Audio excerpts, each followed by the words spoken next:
c'est toujours le même virus, le virus Ebola Zaïre. Parce que le virus Ebola, on distingue 5 types ou sérotypes. Donc Ebola Zaïre, Ebola Soudan, Ebola Boudibudio, Ebola forêt de taille.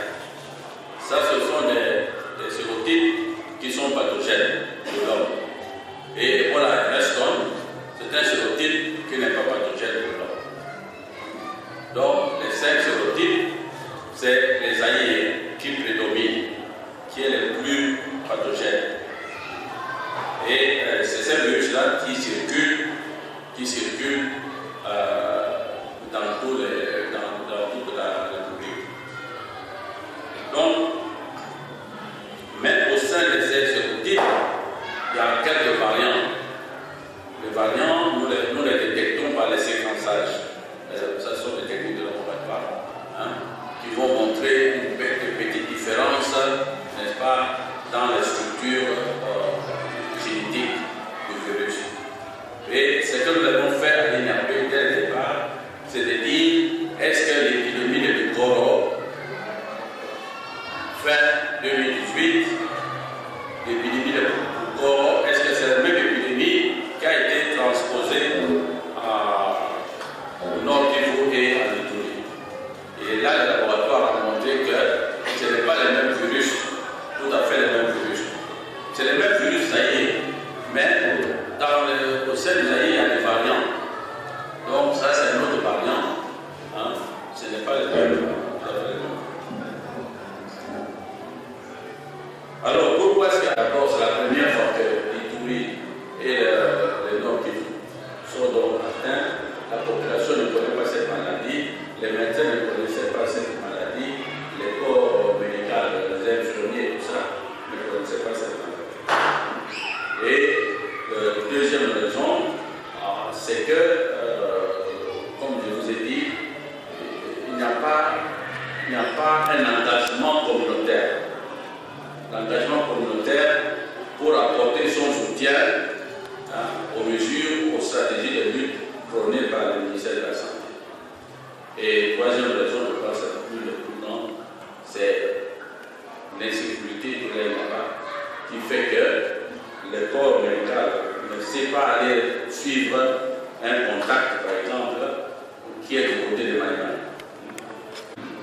À Péni, il y a beaucoup de montagnes, de vallées et la population est vraiment compacte. Tandis qu'à Péni, c'est un peu plus aéré. Donc là où vraiment la population est compacte, le contact est beaucoup plus prononcé. Et la transmission sera donc beaucoup plus rapide. C'est vrai que il n'y a pas eu vraiment de.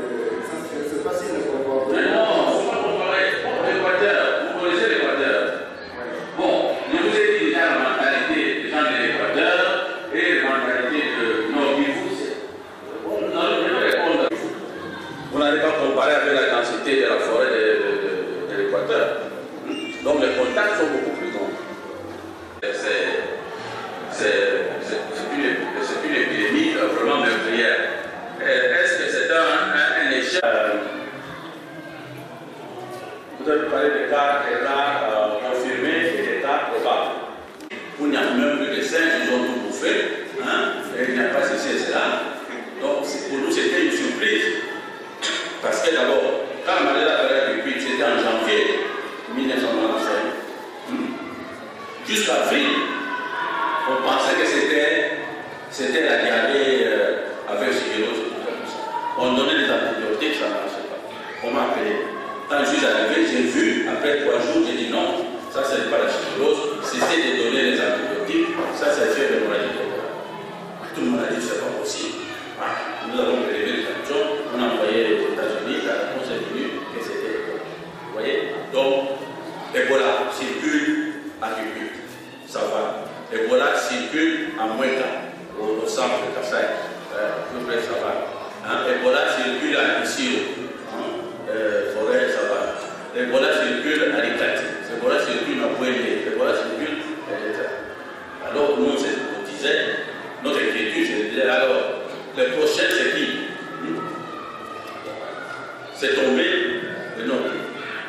Le Nord Kivu c'était la première fois. C'était la première fois.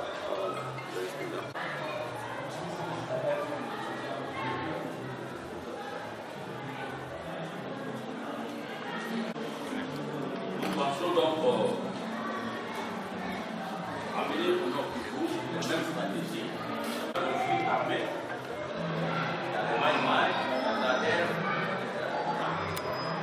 parce qu'à ce moment-là, l'épidémie, l'épicentre de l'épidémie, c'était à Mangina. Mais l'état-major de riposte était placé à Beni. Donc chaque matin, on faisait les va-et-vient, on allait donc à Mangina, on travaillait, et puis l'après-midi, on revenait à Beni, à cause de l'insécurité. Donc la population, comme je vous disais, c'était une population traumatisée, qui n'a pas du tout suivi les stratégies proposées par le ministère. Je pense que je peux parler même sans micro. Alors, je vous dis qu'on ne peut pas gagner la bataille contre Ebola sans l'implication de la population, sans l'implication des communautés.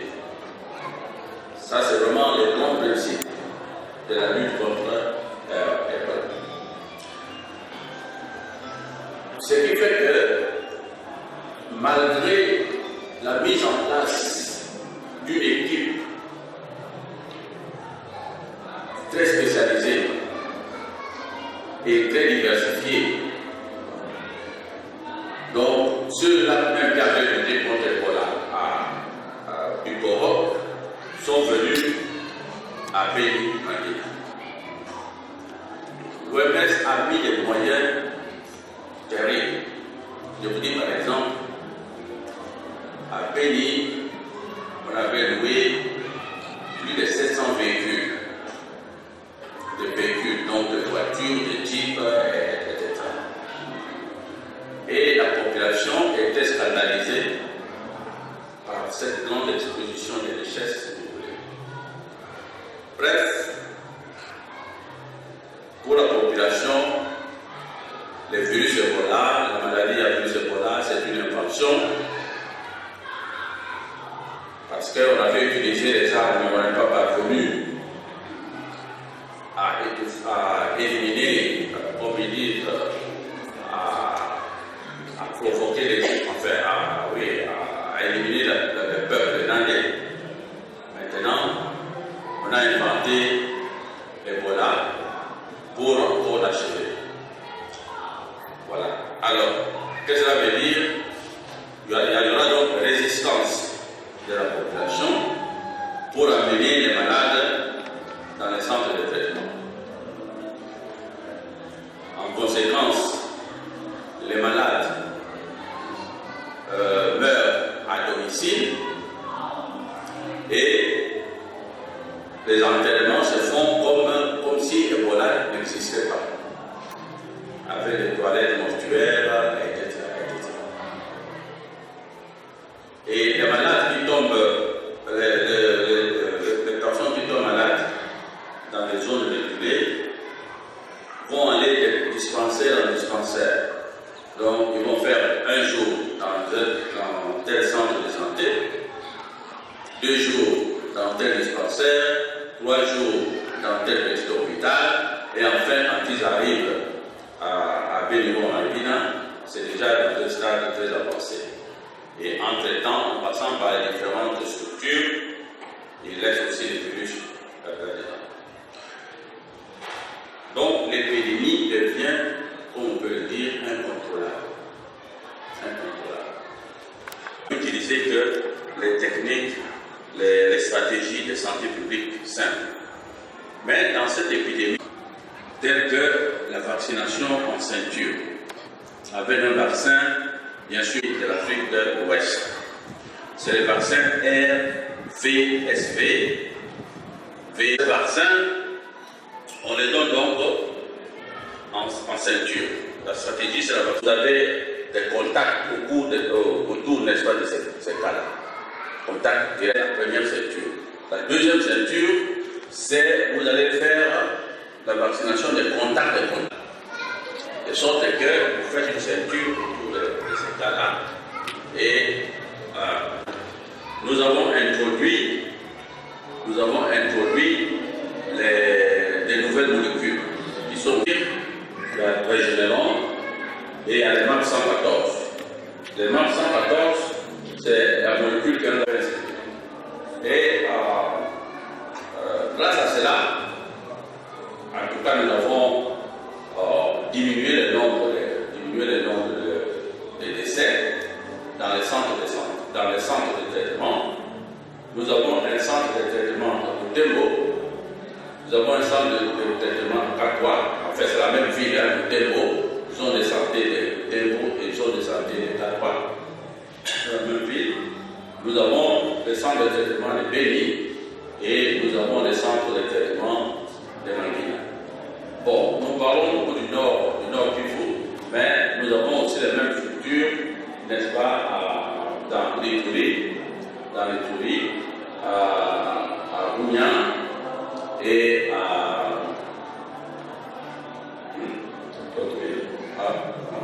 Komanda et à Komanda. Voilà.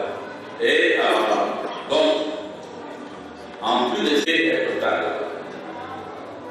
quand je suis parti dernièrement, j'ai vu l'hélicoptère de Goma à Butembo. Et puis, pour parler de Butembo à Béni, on a dû me mettre dans un véhicule blindé de 5 tonnes, n'est-ce pas, pour parcourir cette distance de Butembo à Béni. Nos frères, nos soeurs qui sont là-bas, ils vont également sentir cela. Voilà. J'ai vraiment vécu cette solidarité-là des intellectuels du public pour créer des associations victimes de la fièvre hémorragique. Je pense que vous estimez que vous devez commencer par vous présenter, vous le faites. Si vous pensez que vous pouvez directement poser la question, tant mieux.